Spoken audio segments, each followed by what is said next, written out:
A drug raid, a hidden nurse, the Rock's coastal discovery. She cared for her village with quiet compassion until Dwayne "The Rock" Johnson awakened her hidden healing. Who was this woman? And why did she rise to fight? Stay tuned. This tale will move you. It's Friday, August 15th, 2025, 8:09 p.m., plus 300. The picturesque coastal village of Kalk Bay, near Cape Town, South Africa, glows under the evening sky, the air tinged with the scent of salt and wildflowers. Inside a modest clinic with whitewashed walls, Naledi Mbatha, 46, organizes medical supplies, her hands steady from years of care. Her scrub dress is simple yet pristine, her face marked by faint scars that hint at a life beyond healing, her warm brown eyes reflecting a quiet resolve. The hum of a generator and the distant crash of waves fill the space, as the villagers know her as the dedicated nurse who tends their wounds. But no one probes her past. She's simply Naledi. Naledi pauses, adjusting a bandage, and glances at a small radio on the counter, its static breaking with news of illegal drug cartels targeting coastal towns. Armed raids, abductions. A shadow of unease flickers across her face before she resumes her work, her movements deliberate.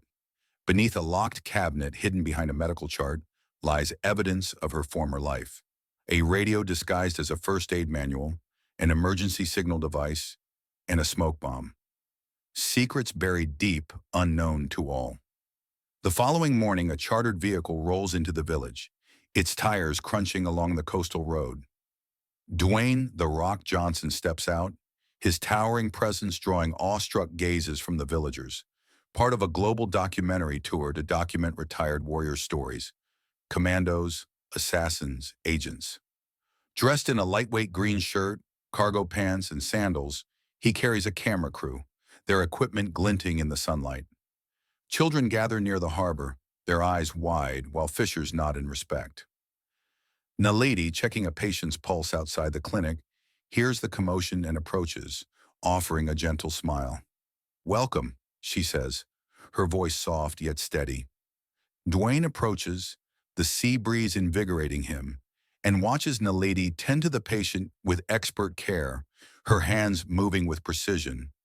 He notices her compassion in the scars tracing her wrists. This nurse has a story, he thinks, his curiosity piqued.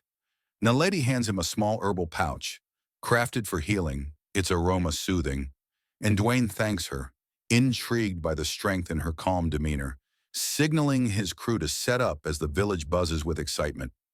Night falls and chaos erupts. An illegal drug cartel storms the harbor, masked gunmen leaping from vans, their rifles glinting under the pier lights. They seize the port, taking villagers hostage and using crates as barricades, their shouts blending with the crash of waves and cries of the trapped. Gunfire pierces the air, police sirens distant and faint. Naledi, finishing a late shift at the clinic, hears the disturbance and peers out. A cartel member bursts in, aiming a pistol, demanding she stay silent or die. Naledi reacts with surprising agility. Grabbing a stethoscope, she loops it around the thug's neck, pulling him off balance, the pistol clattering to the floor. As more cartel members advance, she moves to the cabinet, unlocking it with a steady hand to reveal a radio disguised as a first aid manual, an emergency signal device, and a smoke bomb, tools from her covert days. Arming herself, she springs into action, broadcasting a coded distress call, activating the signal to alert police, and deploying the smoke bomb to shroud the port in a thick haze. She pulls a hostage to safety behind a wall, her breath ragged, adrenaline surging. Dwayne, observing from a dune with his crew, mutters, "This woman's a lifesaver," his admiration growing as he prepares to join the fight. With police reinforcements arriving to subdue the cartel, the harbor is secured, and the village begins to recover. Dwayne enters the clinic, finding Naledi bandaging a minor wound, her hands steady despite the tension in her posture.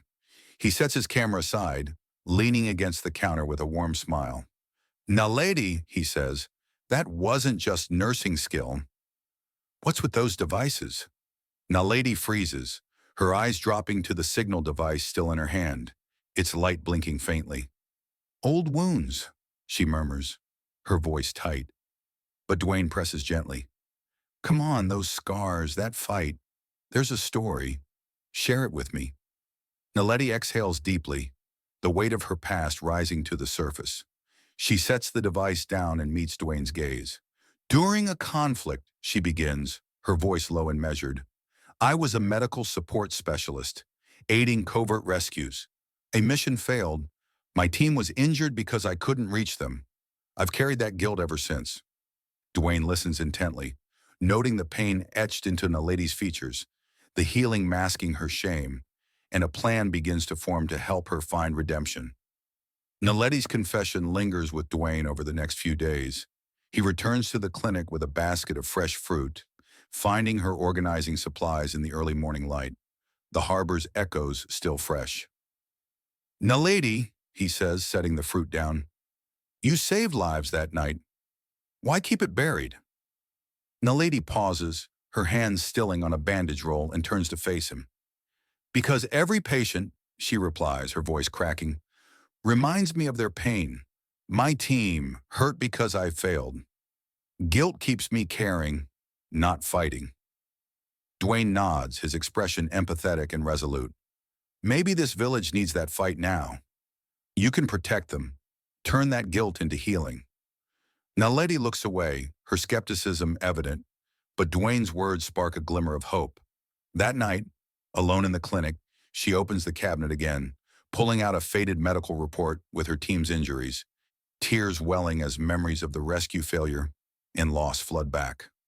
A week later, on August 22nd, 2025, a Healing and Safety Day is announced. Dwayne and Naledi transform the harbor into a community celebration, setting up tables with medical kits, local crafts, and food stalls under a canopy of strung lights. Villagers gather, children learning first aid, elders sharing herbal remedies, the air alive with the scent of sage and unity. Dwayne calls Naledi to a makeshift stage, his voice carrying over the crowd as he recounts her tale.